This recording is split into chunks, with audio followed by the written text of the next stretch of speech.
안녕하세요. 하쌤엄마TV의 하쌤입니다.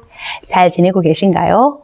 오늘은 최상위권과 상위권의 차이점 5가지에 대해서 말씀드리고 상위권을 최상위권으로 키우기 위한 전략 5가지에 대해서 말씀드리려고 합니다.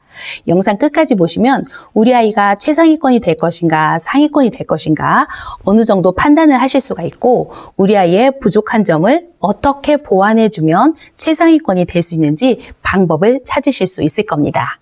저는 초등학교 현장에서 26년 동안 근무하고 있고 저희 집 두 아이가 입시가 거의 끝나가고 있는데요. 바로 다음 주가 수능일이네요. 둘째 아이가 올해 현역으로 대학에 들어가기를 간절히 기원합니다. 감사하게도 저희 집 두 아이 중 하나는 최상위권이고 한 아이는 상위권인데요. 제가 알게 된 이 사실을 좀 더 일찍 알게 되었더라면 상위권인 둘째 아이도 최상위권으로 이끌어줄 수 있지 않았을까 하는 약간의 아쉬움이 남습니다. 그렇다면 먼저 최상위권과 상위권을 가르는 그 기준은 무엇일까요? 최상위권은 내신 1등급대로 전교권에 드는 아이들인데요. 의치한 약수를 목표로 전국 1% 안에 드는 아이들이고 상위권은 내신 2등급대로 인서울을 목표로 전국 10% 안에 드는 아이들이고 대략 일반 고등학교에서는 2, 3등 정도 하는 아이들이라고 보시면 됩니다.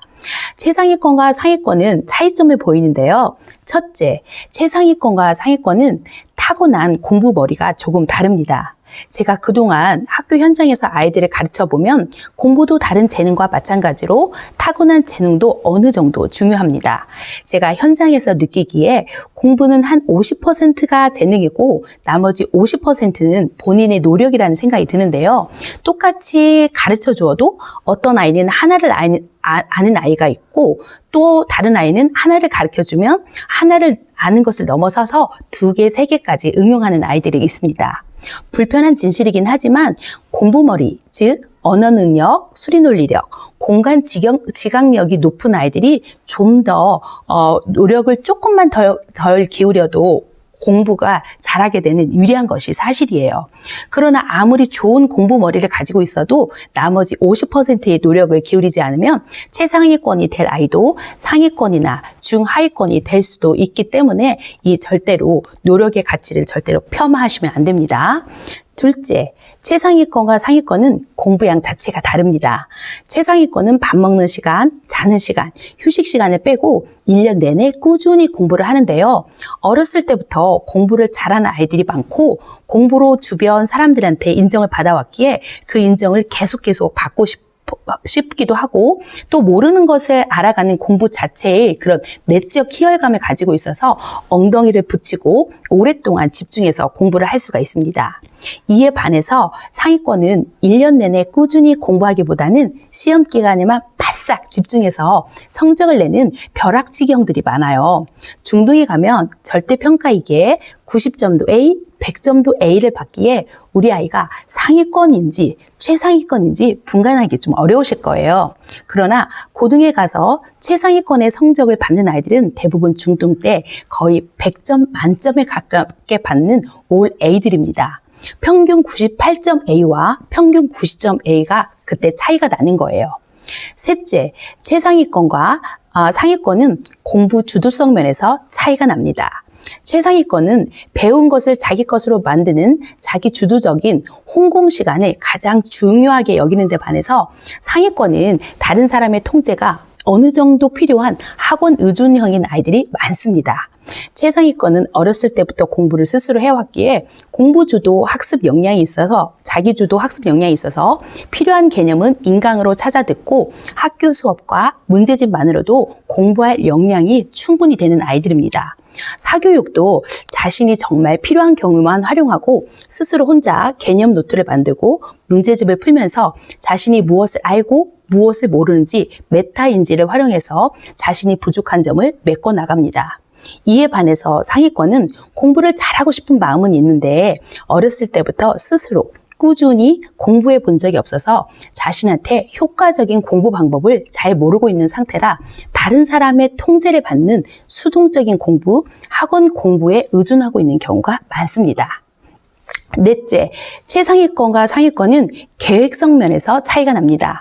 최상위권은 어렸을 때부터 공부 습관이 잘 잡힌 계획형 성격의 아이들이 많고, 상위권은 필이 한번 꽂히면 달려드는 즉흥적인 성격의 아이들이 많습니다. 최상위권은 시험 한 달 전부터 미리미리 계획을 세워서 규칙적으로 공부를 하고, 상위권은 발등에 불이 떨어지고 데드라인이 임박해서야 밤을 새우며 공부를 합니다. 다섯째, 최상위권과 상위권은 자기 조절력에서도 차이를 보입니다. 최상위권은 어렸을 때부터 자신이 해야 할 일과 하고 싶은 일이 있으면 항상 해야 할 일을 먼저 하고 하고 싶은 일을 나중에 하는 것이 몸에 배어 있습니다. 게임에 있어서도 자기 조절력의 차이를 한번 살펴볼까요? 전교 1등은 게임을 할까요? 안 할까요? 전교 1등도 게임을 하긴 합니다. 그런데 게임 시간 조절 면에서 많은 차이를 보이는데요. 최상위권은 시험 끝난 날 잠깐 게임을 하거나 평상시에 유튜브에서 게임하는 것을 잠깐 시청하는 것으로 스트레스를 풀지만, 상위권 아이는 평상시에 게임을 하다가 시험 기간에만 잠깐 게임을 끊습니다. 그렇다면 이런 상위권 아이를 최상위권 아이로 도약시키기 위해서는 어떻게 우리가 도와주어야 할까요? 제가 지금 알게 된 이 사실을 저희 둘째 아이가 어렸을 때 알았더라면 저는 이렇게 해주었을 겁니다. 첫째, 타고난 공부머리의 보완. 어떻게 해줄까요? 상위권은 최상위권보다 타고난 공부머리, 언어 능력, 수리 능력, 공간 지각력이 다소 부족하기에 어렸을 때 언어 능력을 높여주기 위해서 어렸을 때부터 책을 읽어주어 재미있는 책의 세계로 인도해준 후 독서를 꾸준하게 시켜줄 겁니다. 다음, 수리 논리력을 높여주기 위해서는 바둑알과 같은 구체물을 갖고 놀게 함으로써 수에 대한 양감을 좀 길러주고, 공간 지각력을 높여주기 위해서는 색종이 접기, 퍼즐, 레고, 블럭 같은 구체물을 가지고 놀아서 3차원 입체 상상력이 생기도록 도와주면 타고난 공부머리의 부족한 점을 어느 정도 보완해 줄 수가 있습니다. 둘째, 최상위권과 상위권은 공부량 자체가 차이가 나는데요. 이것은 어떻게 보완해 줄 수가 있을까요? 이것은 상위권 아이에게 어떻게 하면 엉덩이의 힘을 길러줄 수 있는가의 문제입니다. 가장 좋은 방법은 상위권 아이에게 강력한 공부 동기를 갖게 하는 겁니다. 최상위권 아이들의 공부 동기는 어렸을 때부터 공부로 박수 갈채를 받아서 받은 아이들이지만, 상위권 아이들은 그렇게 크게 박수 갈채를 받지 못한 아이들이에요. 그렇다면 공부로 크게 인정받지 못한 상위권 아이가 공부량을 늘릴 수 있는 방법은 무엇일까요? 바로 공부 동기부여 방법은 딱 하나, 꿈을 갖게 하는 겁니다.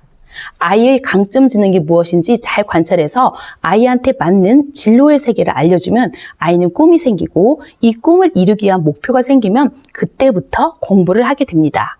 우리 아이의 강점 지능이 무엇인지 잘 모르시겠다고요? 그럼 커리어넷에 들어가서 중고등 학생을 위한 직업 적성 검사를 한번 해보세요. 11가지 지능, 언어 능력, 수리 논리력, 공간 지각력, 신체 운동 능력, 음악 지능, 자연 친화 능력, 대인 관계 능력, 자기 성찰 능력, 손재능, 창의력, 예술 시각력, 이렇게 11가지 지능 중 우리 아이한테 맞는 지능을 100분위로 알려주고 어울리는 직업도 추천해 줍니다. 저희 둘째 아이도 축구 선수의 꿈을 잃고 중등 때 방황을 하다가 그 검사를 통해서 수리 논리력과 예술 시각력이 좋아서 좋은 그 강점 지능을 활용해서 다시 고등 때 건축가라는 꿈을 세우고 나서 공부를 다시 시작하게 된 케이스인데요. 그래서 우리 아이한테 그런 공부 동기부여를 하는 것은 굉장히 중요합니다. 셋째, 공부의 주도성 어떻게 보완해주면 좋을까요? 어렸을 때부터 학원에 의존하지 않고 스스로 복습하고 공부해보게 하는 경험을 갖게 하는 겁니다.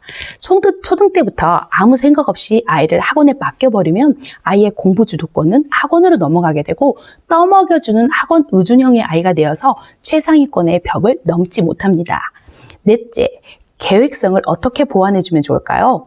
즉흥성이 강한 상위권 아이라면 초등 때부터 단원평가를 대비해서 계획을 세워서 공부를 하게 이끌어주고, 중등 때 가서는 중간고사, 기말고사 시험 기간에 스스로 시간 계획도 세우고 공부량 배분도 하는 등 계획을 세워서 공부를 해보는 경험을 갖게 하는 겁니다. 다섯째, 자기 조절력이 부족한 상위권 아이는 어떻게 보완해주면 좋을까요? 자기 조절력은 하루아침에 완성되지 않습니다.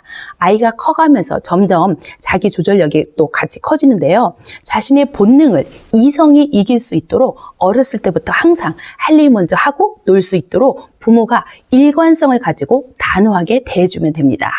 오늘은 최상위권과 상위권의 차이점 5가지와 상위권 아이를 최상위권 아이로 키워주기 위한 전략 5가지, 그 보완점에 대해서 말씀드렸는데요. 어떻게 자녀 교육에 도움이 되셨을까요?